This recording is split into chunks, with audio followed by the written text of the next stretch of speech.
Everyone, আবারও একটা motivational video নিয়ে আপনাদের সামনে হাজির হয়েছি।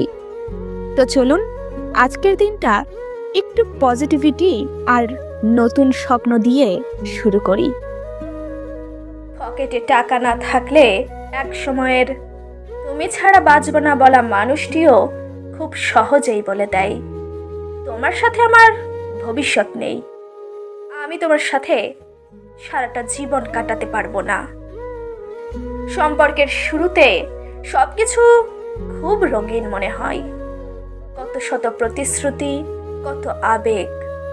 তখন মনে হয় এই মানুষটিই বোধহয় পৃথিবীর সবচেয়ে আপন। কিন্তু বাস্তবতার রুক্ষ মাটিতে পা রাখলেই সেই রঙিন চশমাটা ভেঙে চুরে শেষ হয়ে যায়। পড়াশোনা শেষে যখন কেরিয়ারের লড়াই শুরু হয় আর শূন্য পকেটে থাকে, তখন হিসাব নিকাশ পাল্টাতে থাকে। যে মানুষটি এক সময়ে আপনার ভালোবাসা চাইতো, সে হঠাৎ করেই আপনার উপার্জনের দিকে তীক্ষ্ণ নজর দিতে শুরু করবে। দীর্ঘদিনের স্মৃতি আর প্রতিশ্রুতিগুলো যখন টাকার কাছে তুচ্ছ হয়ে যায়, আপনার আর্থিক অক্ষমতাকে তারা আপনার অযোগ্যতা হিসেবে ধরে নেয়। এই কথাগুলো বুকের ভেতর তীরের মতো বিঁধলেও এটাই চরম সত্য।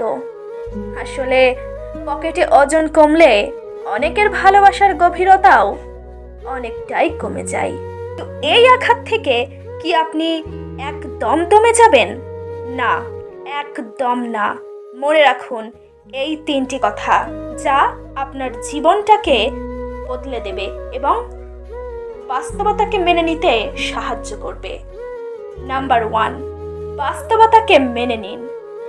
যে মানুষটি আপনার দুর্দিনে পাশে থাকতে পারল না, সে কখনোই আপনার সত্যিকারের আপন ছিল না।